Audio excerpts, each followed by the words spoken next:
Hello everyone, welcome back to the channel. Assessment year 24-25 की ITR file करते समय आपको 5 इंपॉर्टेंट इन्फॉर्मेशन अपने आईटीआर में देनी है। यदि आप इन इन्फॉर्मेशन को नहीं देते हैं या फिर आपने गलत तरीके से इन्फॉर्मेशन दे दिया तो आपको इनकम टैक्स डिपार्टमेंट की नोटिस आ सकती है। सबसे पहले इन्फॉर्मेशन जो आपको अपने आईटीआर में देनी है वो है ऑडिट की इन्फॉर्मेशन। आईटीआर 3 फाइल करते समय आपको पर्सनल इन्फॉर्मेशन वाले सेक्शन में जब आप आते हैं तो वहाँ पे जब नीचे आप आएंगे तो यहाँ पे ऑडिट इन्फॉर्मेशन आपसे पूछता है। तो यहाँ पे ऑडिट इन्फॉर्मेशन पे आपको क्लिक करना है और यहाँ पे आपसे पूछता है कि are you liable to maintain books of accounts as per section 44AA। क्या आपको बुक्स ऑफ अकाउंट मेंटेन करना जरूरी है? यदि यस है तो आपको यस पे क्लिक करना है, यदि नो है तो नो पे क्लिक करना है। लेकिन यदि आपके ऊपर ऑडिट एप्लीकेबल है तो आपको यस पे क्लिक करना है। इसके बाद आप नीचे की तरफ आएंगे तो यहाँ पे आपसे टर्नओवर के बारे में पूछ रहा है कि आपके बिजनेस का या आपके प्रोफेशन का कितना टर्नओवर है, क्योंकि एक सर्टेन स्पेसिफाइड लिमिट के बाद जैसे ही आपका टर्नओवर क्रॉस करता है आपको ऑडिट कराना मैंडेटरी हो जाता है।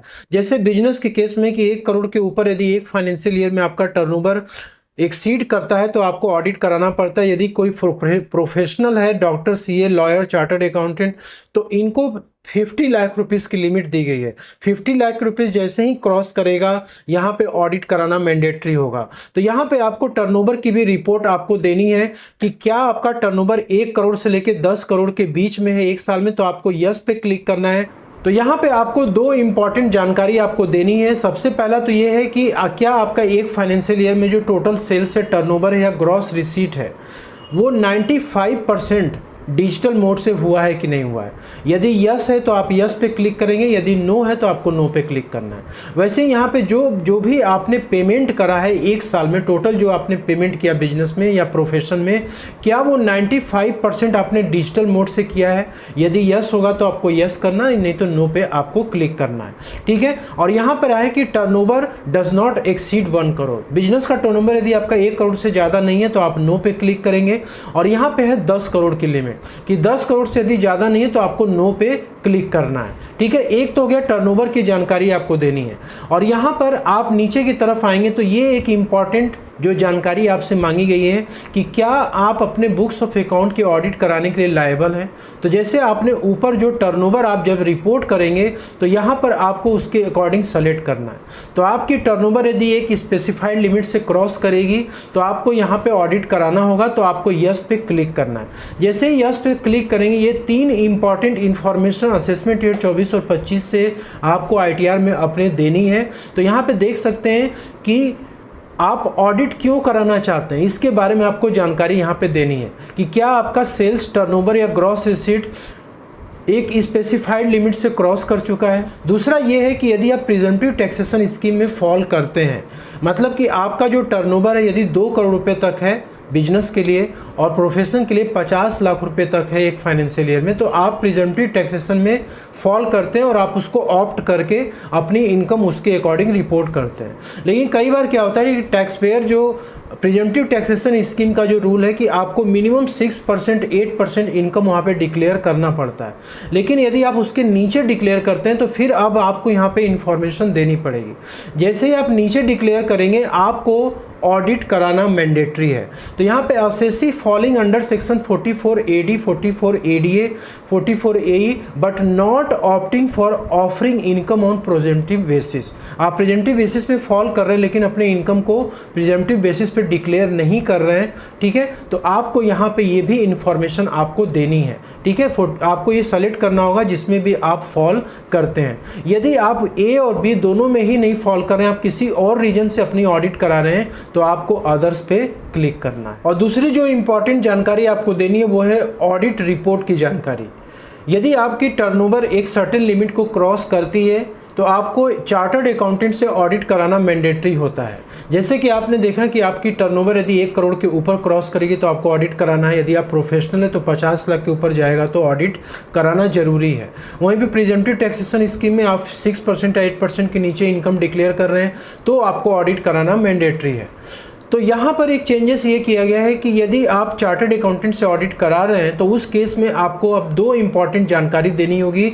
चार्टर्ड अकाउंटेंट की जो रिपोर्ट है वो उसमें एक UDIN यानी यूनिक डॉक्यूमेंट आइडेंटिफिकेशन नंबर ये आपको मेंशन करना होगा, और दूसरा है एक्नॉलेजमेंट नंबर। ये दोनों ही इंपॉर्टेंट जानकारी आपको देनी है। तो अगेन आपको जनरल इन्फॉर्मेशन में आप आएंगे और यहाँ पे आपको ऑडिट इन्फॉर्मेशन पे क्लिक करना है, और यहाँ पे जब आप नीचे की तरफ आएंगे तो यहाँ पे लिखा हुआ है कि whether the account have been audited by the chartered accountant, क्या आपकी बुक्स ऑफ अकाउंट ऑडिट की गई है, तो आपको यस पे क्लिक करना है। तो यहाँ पे आपको जो पहले भी दिया जाता था ऑडिट से रिलेटेड इन्फॉर्मेशन ये तो आपको देनी है कि आप किस डेट को ऑडिट रिपोर्ट फर्निश कर रहे हैं और किस डेट का ऑडिट रिपोर्ट है, क्योंकि जनरली जिस डेट को ऑडिट रिपोर्ट साइन होता है और जिस डेट को इनकम टैक्स पोर्टल पे अपलोड किया जाता है दोनों ही डेट अलग अलग होती है, ठीक है। और यहाँ पे ऑडिटर का जो आपको नाम इंटर करना है जिसने कि ऑडिट रिपोर्ट को साइन किया है, उसका मेंबरशिप नंबर इंटर करना है।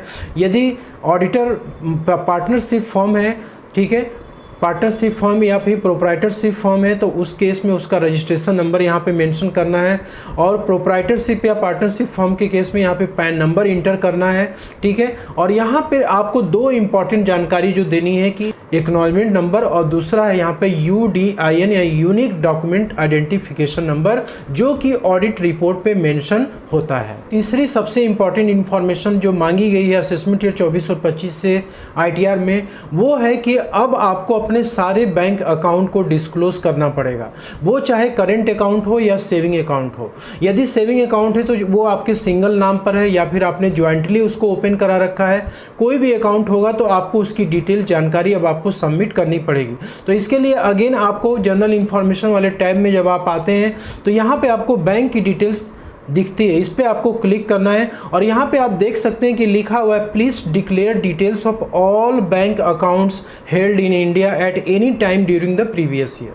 प्रीवियस ईयर में जो भी आपके जितने भी बैंक अकाउंट हैं उसकी डिटेल्स अब आपको यहाँ पे सबमिट करनी है, ठीक है। तो यहाँ पे आपका यदि बैंक ऐड नहीं है तो आप ऐड अनदर पे जाकर के अपने बैंक को आपको अब ऐड करना पड़ेगा। और नेक्स्ट इंपॉर्टेंट जो इन्फॉर्मेशन आपको देनी है कि आपको कैश की इन्फॉर्मेशन रिपोर्ट करनी है। यदि आप प्रिजम्पटिव टैक्सेशन स्कीम को ऑप्ट करते हैं तो उस केस में आपको टर्नओवर की लिमिट यहाँ पर जो बताई गई है कि आपका यदि 2 करोड़ रुपए तक है तो आपको उस केस में ऑडिट कराने की ज़रूरत नहीं है, लेकिन ये लिमिट असेसमेंट ईयर 24 और 25 से 3 करोड़ रुपए तक कर दी गई है। ये लेकिन यहाँ पे कंडीशन ये है कि आपका 95% जो रिसीट है वो डिजिटल मोड में होनी चाहिए, वहीं पे पेमेंट भी आपका 95% डिजिटल मोड में होना चाहिए। वहीं पे प्रोफेशनल के लिए कि नॉर्मल 50 लाख रुपए तक की लिमिट है, आपको ऑडिट नहीं कराना है, उसके ऊपर जाएगा तो आपको ऑडिट करानी पड़ेगी। और ये भी लिमिट 75 लाख रुपीज़ तक कर दी गई, लेकिन अगेन 95% आपका जो है रिसीट या पेमेंट डिजिटल मोड के थ्रू होना चाहिए। तो यहाँ पे जो प्रिजम्पटिव टैक्सेशन स्कीम में जो लोग अपनी इनकम को रिपोर्ट करते हैं तो यहाँ पर उनको कैश वाला जो सेक्शन है उसमें रिपोर्टिंग करना ज़रूरी है, उसकी इन्फॉर्मेशन आपको देनी ज़रूरी है। तो आप अगेन आएंगे तो यहाँ पे प्रॉफिट एंड लॉस अकाउंट का जो टैब है इस पर आपको क्लिक करना है, और नीचे की तरह जब आप आएंगे तो यहाँ पे प्रिजम्पटिव इनकम का जो ऑप्शन दिखता है इस पर आपको क्लिक करना है, ऐड डिटेल्स पे आपको जाना है, और यहाँ पे आप बिजनेस पे क्लिक करेंगे तो यहाँ पे आप देख सकते हैं कि यहाँ पे आपको टर्नओवर जो आप अकाउंट पे चेक से आप रिसीव करते हैं उसका टोटल अमाउंट यहाँ पे आपको लिखना है, यानी कि बैंकिंग चैनल के थ्रू जितना भी आपको रिसीट हो रही है उसका अमाउंट एक फाइनेंशियल ईयर का आपको टोटल करके लिखना होता है। जो आपने कैश में पैसा रिसीव किया है उसका अमाउंट आपको लिखना पड़ता है।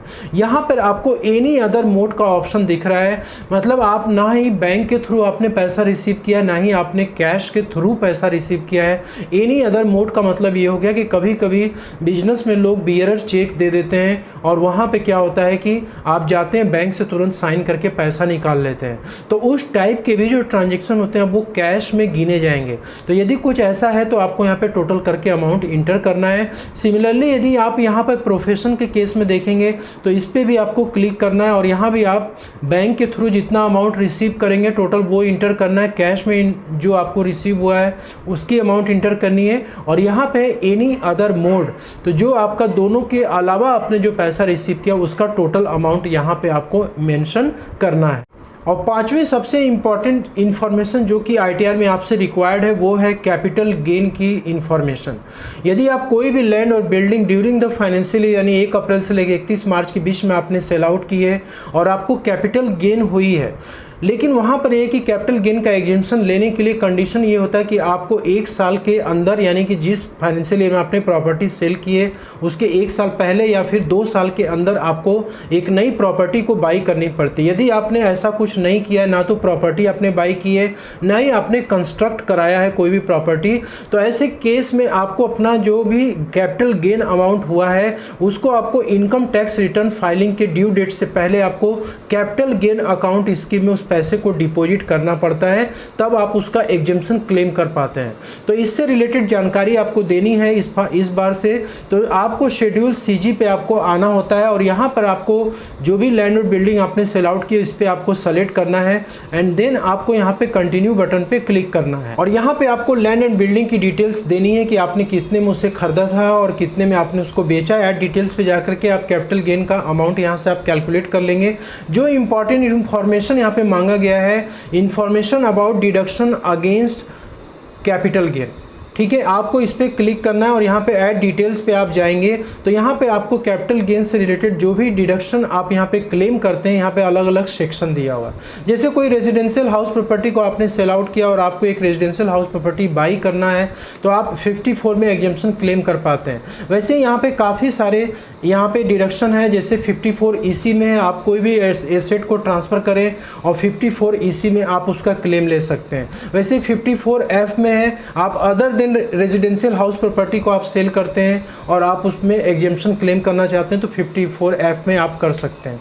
जैसे लेट सपोज कि हम 54 को यहाँ पे सेलेक्ट करते हैं, हमने कोई भी रेजिडेंशियल प्रॉपर्टी को ना तो बाई किया और ना ही उसको कंस्ट्रक्ट किया, बल्कि उस पैसे को हमने क्या कर दिया है, कैपिटल गेन अकाउंट स्कीम में डिपॉजिट कर दिया है। तो यहाँ पे देख सकते हैं आपको पूरी जानकारी यहाँ पे देनी पड़ती है। ओरिजिनल एसेट आपने कब ट्रांसफ़र किया है, किस डेट को आपने परचेस किया था, ठीक है। तो यहाँ पर आपको ये इन्फॉर्मेशन आप तभी देंगे जब आपने कोई प्रॉपर्टी खरीदी है या कंस्ट्रक्ट कराई है, लेकिन आपने पैसे को डिपॉजिट कर दिया है तो आपको यहाँ पे डेट ऑफ डिपॉजिट इंटर करना है, अकाउंट नंबर इंटर करना है, यानी कैपिटल गेन अकाउंट स्कीम के तहत जो अकाउंट ओपन किया हुआ है उसका अकाउंट नंबर, उसका एफएससी कोड, ये आपको इंटर करना है और कितना अमाउंट यहाँ पे क्लेम कर रहे हैं, ठीक है। तो ये डिटेल्स जानकारी आपको आईटीआर में सबमिट करनी है। तो 5 इंपॉर्टेंट जानकारियाँ जो मैंने आपसे डिस्कस की हैं वो आप आईटीआर फाइल करते समय केयरफुली आपको उसे सबमिट करना है, रिपोर्ट करना है। यदि आप इसको नहीं करते हैं, गलत तरीके से करते हैं तो आपको इनकम टैक्स डिपार्टमेंट से नोटिस आ सकती है।